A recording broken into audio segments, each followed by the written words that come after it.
हाय दोस्तों, कैसे हैं आप सब। आशा करता हूँ आप बहुत अच्छे होंगे और आपकी तैयारी बहुत अच्छी चल रही होगी। काकरा इंस्टीट्यूट में आपका स्वागत है दोस्तों। आपके लिए बहुत ही अच्छी बुक चला रखी है, कौन सी, लूसेंट। और लूसेंट का भी कौन सा भाग चल रहा है, संविधान को रिलेटेड लेकर। ठीक है, ध्यान रखना। संविधान कोई सा भी एग्जाम हो, बहुत ज़्यादा क्या है, जरूरी है। इससे 4 से 5 क्वेश्चन सभी एग्जाम में आते हैं। और जैसा आज के टाइम की बात चल रही है, जैसे कि एसआई की बात करें, तो एसआई में तो इसका बहुत ज़्यादा महत्वपूर्ण रोल है। तो आप ध्यान से समझें, देखें और इसको पढ़ें, नोट करें। ठीक है दोस्तों। तो अब तक हमने इसको कवर कर लिया था भाग 3 तक। मैंने आपको भाग की ट्रिक बताई थी कि आप इसको ध्यान रखें भाई ज़रूर। ये आपके बहुत ज़्यादा काम आने वाली है, क्योंकि भाग पूछ लिए जाते हैं कभी कभी। तो से तुम्हें पता कि क्या बनेगा, संघ राज्य क्षेत्र। संघ राज्य क्षेत्र की बात जो की गई है वो कौन से भाग में की गई, एक में, ये दो, ये तीन और ये चार। नय का मतलब है, ध्यान रखना क्या भाई, नागरिकता। नय का मतलब नागरिकता। और मैं का मतलब है मौलिक अधिकार। ठीक है ध्यान। और राज का मतलब क्या है, राज्य के नीति निर्देशांक तत्व। तो ये अब तक क्या है हमने कवर करे, कहाँ तक, तो आर्टिकल 32 तक। ठीक है, ध्यान रखना कहाँ तक कर लिए, आर्टिकल 32 तक हमने क्या कर लिया था, पूरी तरह से कवर कर लिया था। ठीक है। उसके बाद जो भाग आता है वो कौन सा आता है, भाग 4। ठीक है, तो भाग 4 में क्या है, राज्य के नीति निर्देशांक तत्व। ये पढ़ने बहुत ज़्यादा जरूरी है, क्योंकि यहाँ से एक क्वेश्चन मिनिमम क्या है, बन ही जाता है, बिल्कुल ध्यान रखना। ठीक है भाई। तो देखेंगे, ध्यान से समझेंगे। देखिए, राज्य के नीति निर्देशांक तत्व, सबसे पहली बात तो ये है कि ये कौन से भाग में आते हैं। तो कौन से भाग में आएंगे भाई, भाग 4 में। कहाँ से लिए गए हैं, कहाँ से लिए गए, तो कहाँ से लिए गए थे भाई, आयरलैंड से। कहाँ से लिए गए थे, आयरलैंड से। कभी कभी ये भी पूछ लिया जाता है कि भारत के नीति निर्देशांक तत्व कहाँ से लिए गए हैं, तो कहाँ से लिए गए हैं, आयरलैंड के। संविधान में इनका कार्य क्या है, संविधान में इनका कार्य क्या है। तो ध्यान रखना, संविधान में इसका जो कार्य है, एक अच्छे राज्य का निर्माण करना। एक अच्छे राज्य का क्या करना, निर्माण करना है। यानी कि किसी राज्य को चलाने के लिए जो आवश्यकताएं होती है, तो वो एक क्या है, छोटी सी बात क्या है, तो वो क्या है, राज्य के नीति निर्देशांक तत्व। यानी कि राज्य के नीति, यानी कि नीति का मतलब है जो सही क्रम है चलने का, निर्देश है ना, निर्देशांक।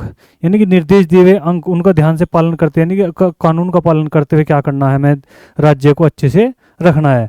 तो इनका जो कार्य है वो है अच्छे राज्य का निर्माण करना। कहाँ से लिए गए हैं, आयरलैंड से। भाग कौन सा है, भाग 4। ठीक है, ध्यान है। कुछ इसमें बहुत ज़्यादा इंपॉर्टेंट है, उनका बहुत ज़्यादा ध्यान रखना है। ठीक है भाई दोस्तों। तो ध्यान रखेंगे, चलेंगे आगे नेक्स्ट पेज की ओर। तो ध्यान रखें, सबसे ज़्यादा जो इंपॉर्टेंट है वो है, ध्यान रखना, आर्टिकल 40, जिसमें लिखा हुआ है ग्राम पंचायत का गठन। ग्राम पंचायत का गठन। ठीक है, ध्यान रखना। तो ग्राम पंचायत का गठन बहुत बार रिपीट हो चुका क्वेश्चन। नेक्स्ट टाइम भी आपको क्या है, रिपीट होने के बहुत बहुत ज़्यादा क्या है, चांस है। तो इस आर्टिकल का बहुत ज़्यादा ध्यान रखें भाई, इनको नोट करते चलेंगे। ग्राम पंचायत का गठन किस आर्टिकल के तहत है, तो कौन से के, आर्टिकल 40 के तहत है। ठीक है, ध्यान रखना। तो सबसे पहली ग्राम पंचायत,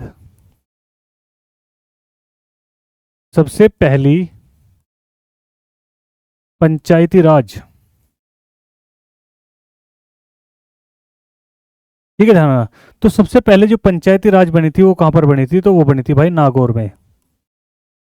नागौर आप सभी को पता है कहाँ पर है, राजस्थान में। ठीक है, ध्यान रखना। नागौर राजस्थान में क्या है, सबसे पहले पंचायती राज का क्या हुआ था, गठन हुआ था। ठीक है, ध्यान रखा बहुत अच्छे से। इसके बाद जो हुआ था वो हुआ था आंध्र प्रदेश में। आंध्र प्रदेश के लिए एक पॉइंट और आवा है, कि इसका एक पॉइंट अलग से नोट करने का है, कि भाषा के आधार पर, भाषा, जो भी चीज़ जहाँ पे ध्यान है वहीं पे नोट करते चले, भाषा के आधार पर बनने वाला राज्य है।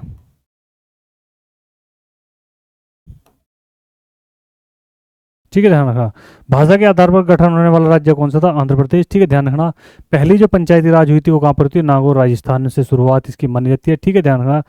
दूसरी बात करें, ग्राम पंचायत की बात चल रही है, तो पंचायती राज का गठन जो किया गया, किस समिति के द्वारा किया गया, किस समिति के द्वारा किया गया, तो वो थी कौन सी भाई, अशोक मेहता समिति।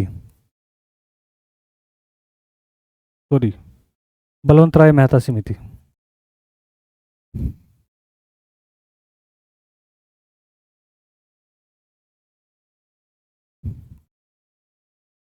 ठीक है भाई, ध्यान रखेंगे। नेक्स्ट की ओर चलेंगे। 41 कुछ दशाओं में काम के लोग करने के लिए, काम का न्याय संगत करने के लिए, एक इसमें ध्यान रखे भाई 44 का बहुत ज़्यादा ध्यान रखे है। किसका ध्यान रखना है? 44 का।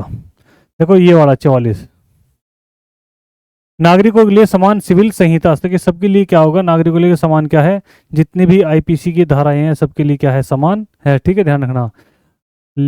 अनुसूचित जाति जनजातियों के लिए अन्य दुर्बल शिक्षा संबंधी हितों का समाधान। फिर इसमें सबसे ज्यादा इंपॉर्टेंट क्या है, तो ध्यान रखें 48 और 48 क्या है, इन दो का ध्यान रखें भाई। 48 में ध्यान रखना कृषि और पशुपालन। 48 में क्या है, कृषि एवं पशुपालन। लेकिन 48 क्या में क्या है, पर्यावरण का संरक्षण तथा संवर्धन, वन जीवों का संरक्षण। तो ये ही ध्यान रखें, वन्य जीवों का संरक्षण। वन्य जीवों का संरक्षण किस आर्टिकल के तहत है, तो 48 क्या है, ध्यान रखें भाई, ये इंपॉर्टेंट है। फिर इसके बाद ध्यान रखें 50, ध्यान रखें, और 51 खासकर। 50 में क्या है, न्यायपालिका एवं कार्यपालिका।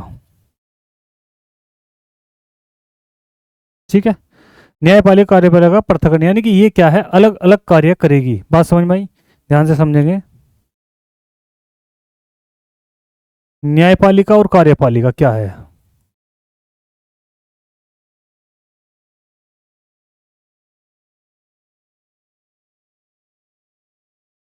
ठीक है, न्यायपालिका का कार्य जैसे कि सुप्रीम कोर्ट, हाई कोर्ट, है ना, जिला कोर्ट, डिस्ट्रिक्ट कोर्ट, तो ये सब की सब क्या है, न्यायपालिका है। कार्यपालिका क्या है अपनी, वही लोकसभा, राज्यसभा, विधानसभा, विधान परिषद, तो ये सब के सब क्या है भाई, अपनी कार्यपालिका। और ये क्या है, अपनी न्यायपालिका। तो ये कहा गया था कौन सा, 50 में, कि यानी कि 50-50 कर दो इसको, है ना, 50-50, तो तुम्हारे याद भी रहेगा आर्टिकल 50, आर्टिकल 50 में कहा गया है कि ये क्या है, अलग अलग कार्य करेगी, यानी पृथक्करण, यानी कि अलग अलग कर दी दोनों को। तो न्यायपालिका और कार्यपालिका अलग अलग कार्य करेगी। ठीक है, किस आर्टिकल के तहत, 50 के तहत। बात समझ में आ गई दोस्तों? ध्यान से देखेंगे। नेक्स्ट 51, अंतर्राष्ट्रीय शांति एवं सुरक्षा की अभिवृद्धि, यानी अंतर्राष्ट्रीय स्तर पर जो शांति और सुरक्षा बनाए रखना है वो किस आर्टिकल के तहत है, तो आर्टिकल 51 के तहत है। ठीक है, मौलिक अधिकार।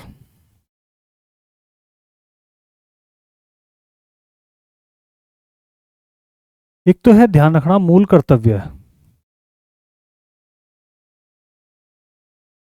एक है मौलिक अधिकार।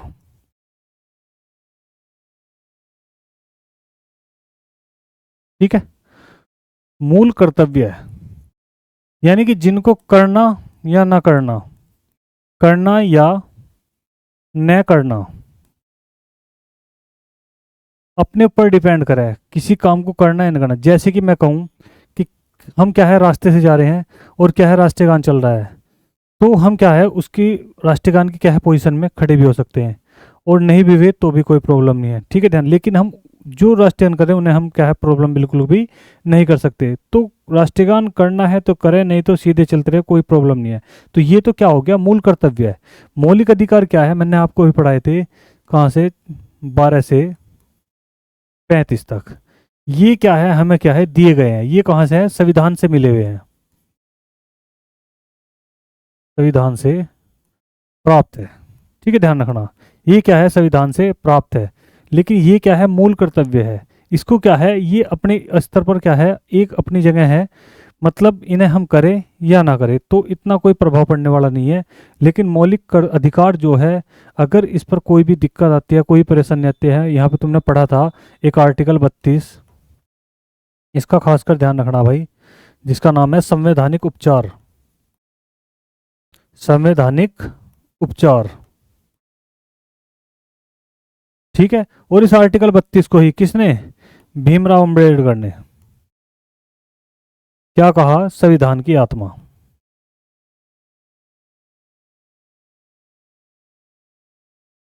ठीक है, आर्टिकल 32 को भीमराव अम्बेडकर ने क्या कहा, संविधान की आत्मा। वैसे संविधान की आत्मा क्या कहा, किसको कहा गया है, तो प्रस्तावना को किसने कहा, पंडित जवाहरलाल नेहरू ने कहा। ठीक है, ध्यान रखना, दोनों बात को आप याद रखें। और आर्टिकल 32 के तहत ही हम डायरेक्ट कहाँ जा सकते हैं, सुप्रीम कोर्ट। यदि मौलिक अधिकारों का हनन होता है, यदि मौलिक अधिकारों का हनन होता है तो हम सीधे कहाँ पर कार्रवाई कर सकते हैं, तो कहाँ पर सीधे सुप्रीम कोर्ट में कार्रवाई कर सकते हैं। किस आर्टिकल के तहत, तो आर्टिकल 32 के तहत ऐसा हम क्या है कर सकते हैं। ठीक है दोस्तों, चलो आगे समझेंगे बात को। यह है मौलिक कर्तव्य। सरदार स्वर्ण सिंह समिति के अनुसार पर संविधान के 42वें संविधान संशोधन 1976 के द्वारा मौलिक कर्तव्य क्या करा गया था, जोड़ा गया था। और ये कहाँ से लिए गए थे, रूस से लिए गए थे। सबसे इंपॉर्टेंट चीज ये है कि मौलिक कर्तव्य कहाँ से लिए गए हैं, तो कहाँ से, रूस से। किस समिति के द्वारा, किस समिति के द्वारा जोड़े गए हैं, तो सरदार स्वर्ण सिंह समिति के द्वारा क्या है इसको जोड़ा गया है। सवाल किस तरह से बनते हैं मैं आपको ये समझा दूं, एक बार ध्यान से समझेंगे। सवाल ये है आपका, इस तरह से सवाल पूछा गया है पेपर में कि मूल संविधान में, मूल संविधान में कितने मौलिक कर्तव्य थे। छोटा सा क्वेश्चन है, आपको ऑप्शन मिलेंगे यहाँ पे ए बी डी, ऐसे लिखा होगा 10, 11, 6, नन ऑफ दीज, ऐसा आ सकता है नन ऑफ दीज, यानी कि इनमें से कोई नहीं, इनमें से कोई नहीं। ठीक है, ध्यान रखना, सवाल को ध्यान से समझेंगे। सवाल है मूल संविधान में कितने मौलिक कर्तव्य थे। तो मूल संविधान का मतलब समझ लीजिए यहाँ से ही, मूल का मतलब है जब संविधान क्या हुआ, तैयार हुआ, जब संविधान तैयार हुआ। और लेकिन ध्यान रखें कि मौलिक कर्तव्यों की यदि मैं बात करूं तो मौलिक कर्तव्य क्या करा गया था, जोड़ा गया। क्या करा गया था भाई, जोड़ा गया था। कब, तो 42वां संविधान संशोधन 1976 के द्वारा। ठीक है, ध्यान रखना, कब, 1976 के द्वारा क्या करा गया था, जोड़ा गया था। कौन सी समिति ने जोड़ा था ये भी आपने समझा है अभी, तो कौन सी समिति थी, सरदार स्वर्ण सिंह समिति। गलती बिल्कुल भी मत कर देना भाई, ठीक है, ध्यान रखना।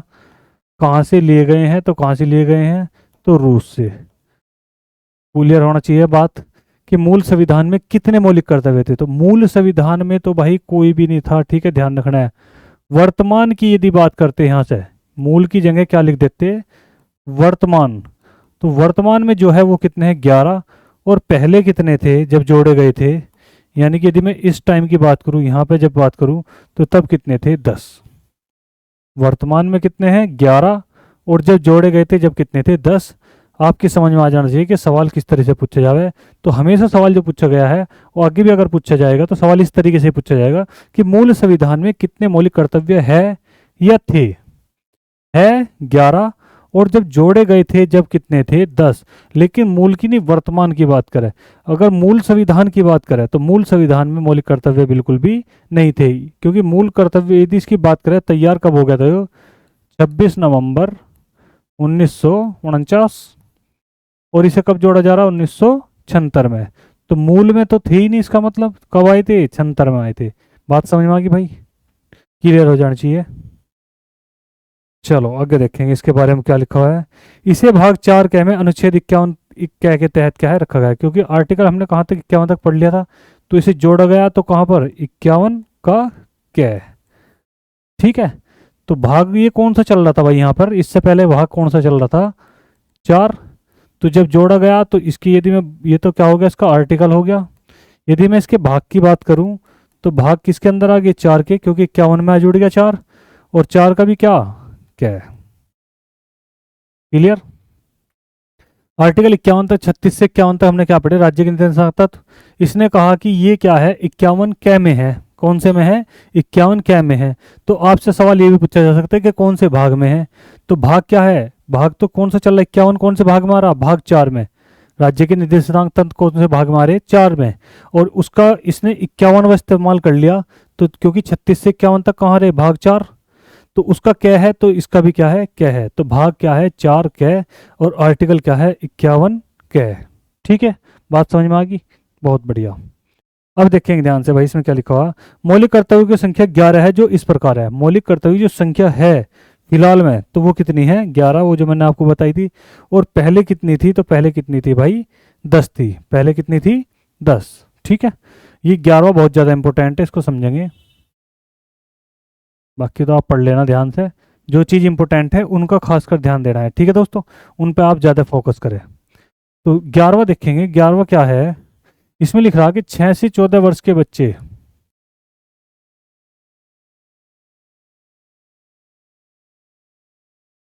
6 से 14 वर्ष के बच्चे को प्राथमिक शिक्षा प्रदान,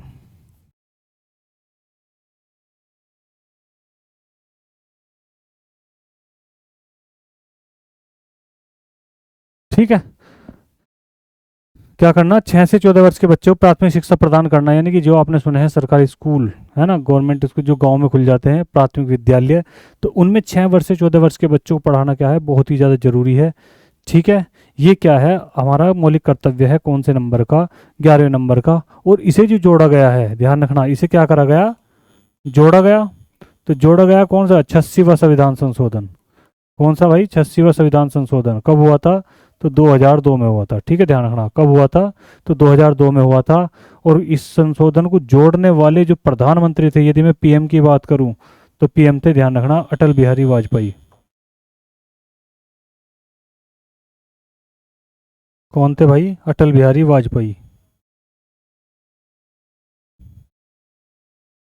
अटल बिहारी वाजपेयी ने इसको क्या करा था भाई, जोड़ा था, कि 6 से 14 वर्ष के बच्चों को क्या दी जावे, अनिवार्य शिक्षा दी जावे। और इसके लिए बहुत ज़्यादा क्या है, जोर दिया था, किसने, अटल बिहारी वाजपेयी ने। इसको कब जोड़ा गया, तो 86वें संविधान संशोधन द्वारा जोड़ा गया। यदि जब मूल कर्तव्य को जोड़ा गया तब कितने थे, तो 10, वर्तमान में कितने, 11, मूल संविधान में कितने थे, तो कुछ भी नहीं था, ठीक है, ध्यान रखना। तो मौलिक कर्तव्य की बात करें, ठीक है, नॉर्मल सी बात है, जितने इसके क्वेश्चन बनने वाले, तो सीधी बात यह है कि मौलिक कर्तव्य लिए कहाँ से गए हैं, तो लिए गए हैं भाई कहाँ से, रूस से। कौन से आर्टिकल में है, तो आर्टिकल 51 पे खत्म हो रहा है, इसे क्या बना दिया। फिर आपसे भाग पूछा जा सकता है कि कौन से भाग में है, तो भाग कौन सा चल रहा है, 5, और उसका भी कौन सा भाग क्या है, ठीक है, ध्यान रखना। पहले कितने थे, पहले कितने थे, 10, वर्तमान में कितने हैं, तो वर्तमान में कितने हैं, 11, और मूल संविधान में कितने थे, यदि मूल संविधान की बात करूँ तो नहीं थे, ठीक है, ध्यान रखना। कौन सी समिति के द्वारा जोड़े गए, तो समिति से क्वेश्चन बन सकता है, तो वो है स्वर्ण सिंह समिति। ये आपके क्वेश्चन क्या है, इसमें बनने लायक है, ये सब आपकी एक साइड कर दी मैंने, ठीक है, बात समझ में आ गई दोस्तों। तो आप इसको ध्यान से समझेंगे, इसको पढ़ेंगे एक बार, जो इंपॉर्टेंट है वो मैंने सब आपको क्या है कंप्लीट कर दिया, ठीक है भाई। इसके बाद है संज्ञा कार्यपालिका, ठीक है, क्या पढ़ेंगे, संज्ञा कार्यपालिका।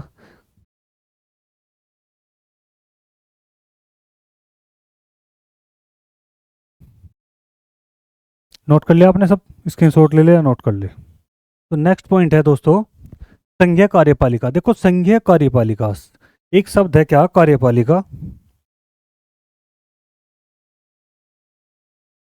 कार्यपालिका, लेकिन इसके साथ में क्या जोड़ दिया,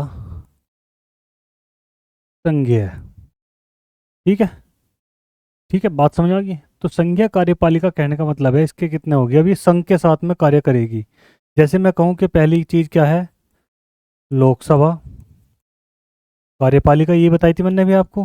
दूसरी क्या है, राज्यसभा, और इनको चलाने के लिए एक व्यक्ति को जरूरत है, जिसे क्या बोलते हैं हम, राष्ट्रपति। तो संज्ञा जो शब्द प्रयोग हुआ है वो किसके लिए हो गया, राष्ट्रपति के लिए। कार्यपालिका आपको पता है, लोकसभा, राज्यसभा, ठीक है, विधानसभा, विधान परिषद, ये सब क्या है, कार्यपालिका है। लेकिन यहाँ एक संज्ञा शब्द जुड़ा हुआ है, ठीक है, ध्यान रखना। और संज्ञा शब्द को ध्यान रखना, दूसरे रूप क्या है इसका, दूसरा रूप की बात करूं मैं, दूसरा रूप की यदि मैं बात करूं, तो दूसरे रूप में इसको बोला जाए दोहरी। संज्ञा का मतलब क्या है, दोहरीकरण, यानी कि किसी चीज का दो, डबल होना। तो एक क्वेश्चन पूछा गया था पेपर में भी, कि भारतीय संविधान में किस शब्द का जिक्र नहीं किया गया है, तो ध्यान रखना किसका, संज्ञा शब्द का बिल्कुल भी जिक्र नहीं किया गया है, ध्यान रखना पूरे संविधान में। ये केवल कहाँ की, केवल तुम्हें बताने के लिए है। तो संज्ञा का सही मतलब जो है वो है दोहरी, लेकिन यहाँ जो इसका अर्थ निकल लगा है वो किससे निकल लगा है, राष्ट्रपति से, ठीक है, ध्यान रखना। और एक ट्रिक भी याद रखना आप, सरला, ठीक है, सरला आप ध्यान रखना खासकर। सरला की जो एज है वो कितनी है, 79 ईयर, कितनी है भाई, 79 ईयर। तो सरला को मैं डिफाइन कर रहा हूँ यहाँ पे, ध्यान से समझ लेंगे, सरला है ना, तो से क्या बन जाएगा भाई, संसद, रे से क्या बन जाएगा भाई, राज्यसभा, और ला से क्या बन जाएगा भाई, लोकसभा। मैंने इसकी एज जो आपको बताई वो कितनी है, 79 ईयर है ना, तो 79 इसके लिए है, 80 इसके लिए है, और 81 इसके लिए है। बात समझ आ गई। ये इनके क्या हो गए भाई, अनुच्छेद हो गए। यदि आप याद करना चाहो तो आराम से क्या कर सकते हैं, याद कर सकते हैं। ठीक है, तो ये एक डिटेल थी बात समझने के लिए, तो समझ गए होंगे आप सभी। आगे चलेंगे नेक्स्ट। तो संघीय कार्यपालिका की बात कर रहे हैं, इसमें पढ़ेंगे भारतीय संघ की कार्यपालिका शक्ति किसमें निहित होगी, यानी कि जो कार्यपालिका को चला रहा उन दोनों कौन था, वो राष्ट्रपति थे। ठीक है, ध्यान रखना, राष्ट्रपति। भारत में संसदीय व्यवस्था को अपनाया गया, यह अंतर राष्ट्रपति नाम मात्र की कार्यपालिका है तथा प्रधानमंत्री इसका क्या है, वास्तविक कार्यपालिका। ये बहुत ज़्यादा इंपॉर्टेंट है। यदि मैं बात करूँ किसकी क्या है, कार्यपालिका की, कार्यपालिका के दो भाग हैं, ये मैं आपको समझाऊंगा ध्यान से। कार्यपालिका दो है, एक है नाम मात्र, और एक है क्या है, वास्तविक। तो नाम मात्र में जो नाम आता है वो किसका आता है, राष्ट्रपति का। और वास्तविक जो है वो कौन है, प्रधानमंत्री। तो आपको बड़ा अजीब लग रहा होगा सुनने में कि कार्यपालिका जो नाम मात्र का जो कार्य कर रही है, कार्यपालिका अंदर जो नाम मात्र में काम कर रहे हैं वो कौन है, राष्ट्रपति। और जो वास्तव में कार्य कर रहे हैं वो क्या है, प्रधानमंत्री। ऐसा क्यों है, तो यहाँ समझेंगे ध्यान से। तो आपने देखा हो केवल नाम मात्र इसलिए है क्योंकि राष्ट्रपति को किसी भी योजना को चलाने के, देखो योजना जो बनाते हैं कौन बनाए हैं, योजना को क्या है, तैयार करने का काम किसका है, तो किसका है, मंत्रिमंडल का या प्रधानमंत्री का कार्य है। ठीक है, ध्यान रखना, योजना को तैयार करना। लेकिन उस पर क्या है, हस्ताक्षर जो करेगा वो कौन करेगा भाई, राष्ट्रपति। हस्ताक्षर के बाद ही वो क्या है, योजना शुरू होगी। हस्ताक्षर के बाद ही क्या होगी, योजना शुरू होगी। तो केवल नाम मात्र काम कितना है, केवल सिग्नेचर करना है। आज तक जितनी भी आपने जो सुनी होगी योजनाएं, तो वो प्रधानमंत्री के नाम से या मुख्यमंत्री के नाम से ही क्या है आपने सुनी होगी। तो मुख्यमंत्री जो है किसके अंडर में कार्य करते हैं, प्रधानमंत्री के। यानी कि एक मंत्री परिषद बन जाता है सभी मंत्रियों को मिलाकर। कि मंत्रियों की बात करें तो मंत्री कितने प्रकार के होते हैं, 3 प्रकार के, बहुत ज़्यादा इंपॉर्टेंट है। इसको भी यहीं पर समझते हुए चलेंगे, नेक्स्ट जब पॉइंट आएगा तब भी। तो मंत्री जो है वे कितने हैं, 3। तो कौन कौन से हैं, एक तो है उपमंत्री, एक है राज्य मंत्री, और एक है कैबिनेट मंत्री। ध्यान से समझेंगे भाई, उप मंत्री, राज्य मंत्री और कैबिनेट मंत्री। तो 3 तरह के मंत्री हैं। इन सबको मिलाकर क्या है, एक रूप बनता है जिसका नाम है मंत्री परिषद। उप, ठीक है, राज्य और कैबिनेट, 3 तरह के मंत्रियों को मिलाकर। तो नाम मात्र की कार्यपालिका किसके अंतर्गत निहित होती है, तो किसके अंतर्गत, राष्ट्रपति के। वास्तविक कार्यपालिका किसके अंतर्गत निहित है, तो वो किसके है, प्रधानमंत्री के। बात समझ में आ गया, ऐसे क्यों, क्योंकि जितने भी नाम से चलेगी योजनाएं वो सब किसके चलेगी, प्रधानमंत्री के। लेकिन सिग्नेचर का जो कार्य, यानी कि उस योजना को जो आगे चलानी है किसके हस्ताक्षर के बाद, तो राष्ट्रपति के हस्ताक्षर के बाद। तो केवल कितना काम है, हस्ताक्षर करने का काम है, और उसके बाद क्या है, उसका काम खत्म। उस योजना का जो लाभ नुकसान जो भी कुछ होगा वो सब किसके अंडर में होगा, प्रधानमंत्री के। तो वास्तव में जो कार्य कर रहा है वो कौन है, प्रधानमंत्री। और केवल सिग्नेचर करने के बाद जो छोड़ दिया वो कौन है, राष्ट्रपति। ठीक है, तो ये इसलिए लाइन लिखी गई है कि भारत में संसदीय व्यवस्था को अपनाया गया, राष्ट्रपति नाम मात्र की कार्यपालिका है तथा प्रधानमंत्री और उसका मंत्रिमंडल वास्तविक कार्यपालिका। क्योंकि ये मंत्री भी क्या है, प्रधानमंत्री के साथ में क्या है भाई, कार्य करते हैं। और ठीक है, और ये इसका पूरा पूरा मैटर है। बात समझ में आ गई।